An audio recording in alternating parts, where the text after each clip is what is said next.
全世界都在问习近平大位还坐得稳吗？那就来看现在正在进行的中共4中全会。本来大家都以为里面要万岁万万岁的，现在居然变成了满朝尽是清算名单。我就问，谁敢在太岁头上动土？这27颗星星摘光，军权松动了吗？如果枪杆子握不稳，政权大位，你能坐得稳吗？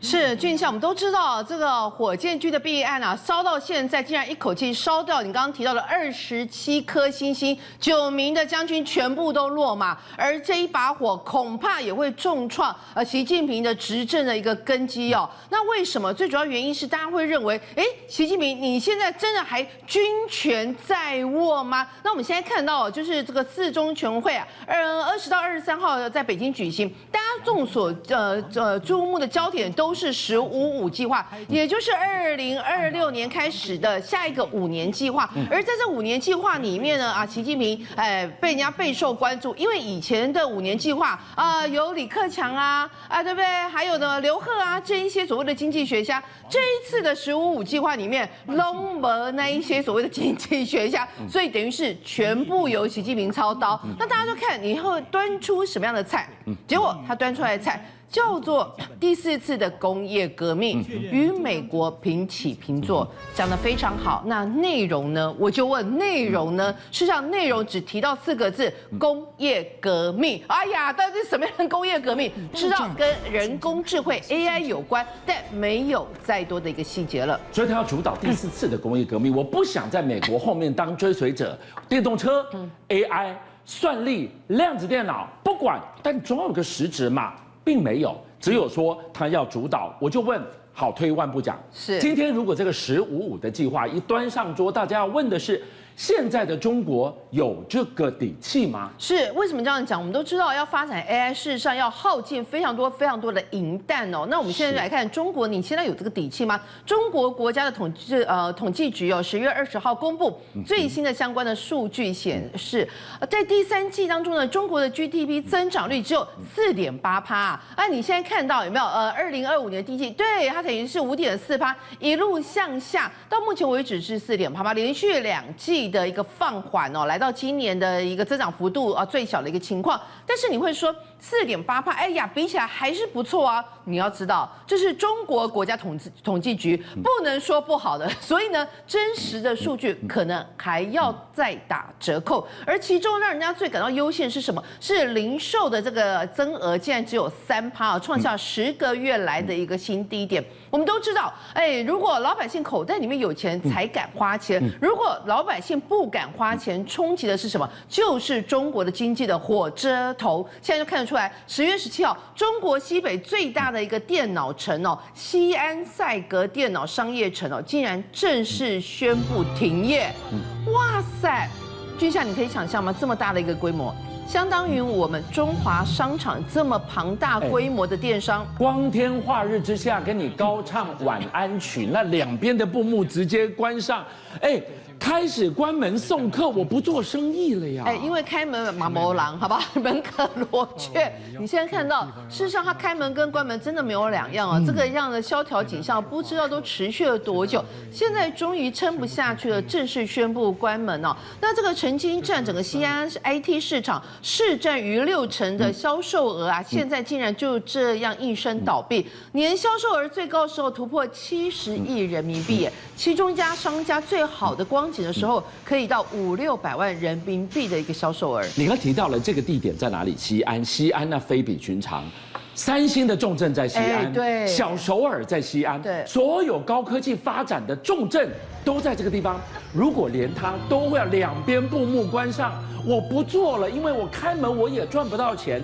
这是多么大的一个警讯呢？是我们都知道，西安当时点火的是红海，有没有？是我们的郭台铭有一个什么造镇计划，有一个红海城计划，曾几何时？那你现在看到11长假引爆中国老板的跑路潮哦！哇，这个跑路潮，你看浙江嘉兴一家专做箱包工厂，竟然整个设备都被人家搬空清光，满地都只剩下垃圾。另外一个在浙江海宁成衣厂下班班前10分钟还在干活，一下班之后工厂宣布倒闭。还有贵州六盘水的一家模具工厂，老板也跑了，20多个员工瞬间就没有投入，还遭欠薪资50-60万元。天哪，我们都在细看11长假有没有带动观光的人潮钱潮，错。这个11长假居然掩护老板跑路，你员工去放假回来你就失业，因为我东西都搬空了。俊相，这个老板还算有良心，他还是自己跑而已。你还记不记得之前我们讲过，竟然把整批员工带骗到哪里？有没有泰国要丢包丢卖掉，要变成去诈骗集团？对，然后中国什么鬼故事都有。但是从这里你就知道中国经济真的是不好，没有最差，只有更差。那现在我们刚刚提到的是民间企业，现在包括连央企竟然好像也开始发生了一些倒闭潮。你看中国化工的巨头中化国际子公司啊，宁夏中化锂电池材料有限公司长期亏损资不抵债，现在竟然正式宣布破产。这个听起来很毛的一个大新闻，为什么？他做的是锂电池，他又是央企，央企是喝中央的奶水，它保证不会倒的，居然也倒了。好，退一万步说，锂电池不是现在他们最主流的电动车心脏的那个电池，完全是中国最重要的战略产业吗？是，他们有3个重要产业，发现现在锂电池其中一个产业竟然已经心脏停止，宣布倒闭，你就知道中国现在问题有多麻烦。还有你刚刚提到那家公司它2025年6月底资产竟然2.44亿人民币。债务高达2.88亿，整家公司都尾掉，还不够赔债啊！另外，上半年营收只有8813万，却亏损了2100万，所以你就知道为什么他宣布倒闭，因为他连只要开门，其实就是赔钱的。那再来这个内卷将成为4中全会的一个焦点。华尔街日报说，中国经济恐陷入全面的一个停滞潮而这内卷2个字到底从哪来的？其实他们也这个追溯。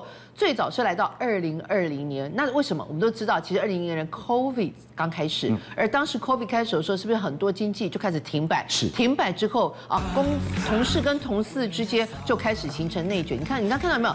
你现在看到的它不是机器人它是人工它是人工它竟然跟机器人一样，动作这么快。我告诉你，这代表什么意思？内卷到你完全没有喘口气的时间。所以这样都全部牵上线了。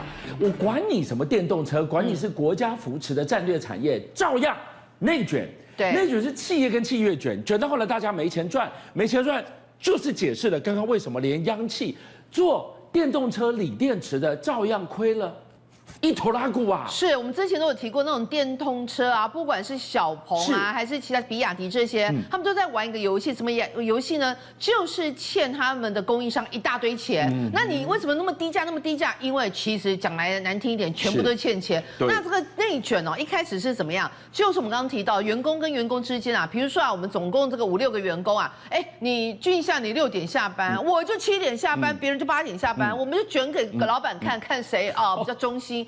结果像内卷下去，变成到最后没有一个人是赢家。那老板很爽老板赚钱赚到他口袋你们压榨你们自己的呀。是，结论就是这样。刚刚提到996，以前的内卷是996，早上9点，晚上9点，然后呢一周工作6天。社畜到不行没有，那还算很好的，但是那个叫天堂，因为现在变成007。你想说你在演什么007？不是007是什么？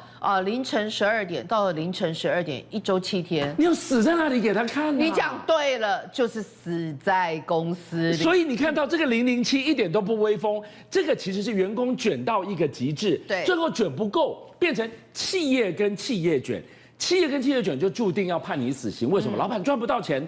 大家一起拖下海了，是，所以它就完全会形成一个骨牌效应当一开始倒的时候，你会发现很可怕，因为你要知道，当你的什么宁夏中化锂电池材料公司、央企都倒，它的供应商要不要倒？肯定倒。那他借他钱的这一些银行体系要不要倒？肯定倒。所以它会形成一个骨牌效应那我们先来看到太阳能板，我们都知道，其实在过去在10-20年，中国的太阳能板可以说是他们好像一个骄傲。对，哇塞，只要有太阳的地方，几乎都有看得到他们太阳能板就现在。太阳能板现在出现了白菜价，悲歌只是众多产业的一个缩影。2021年，仅中国排行前4大的多晶系的制造厂商，竟然增加了相当全球现有产能2/3的产量你啊！几乎全吃全包了，垄断了。不仅垄断，而是多到你真的不知道还有谁哪里可以卖。2025年太阳能行业的产能利用率暴跌至40%。哎，这代表什么意思？你没有办法开100%，你开100%的话，只会把你们自己打趴。啊，那你问题是，就算你只开40%，那完蛋，你只开40%，对不对？那你请了那么多的员工啊，你既然有60%的员工不用，那只会导致怎么样？裁员减薪，所以呢，裁了近1/3的员工。所以你看哦，这个东西变成从员工卷到变老板跟老板、企业跟企业卷到后来怎么样？大家一起断气。是，然后呢，在断气之前，还要把这一个产能过剩的、产能低价的方式倾销全世界，所以中国卷完，换成全世界一起卷。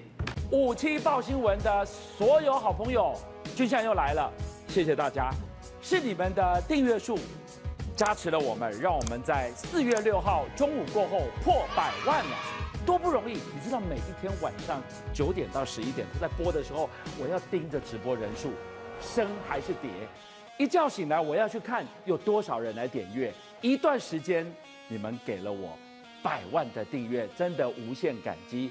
最后我要跟大家瞪眼看，再一次谢谢你们大家，同时请介绍更多好朋友来支持57报新闻，俊相还有优秀的57报新闻团队会继续为大家每一天挖真相。Come on, come on, come on.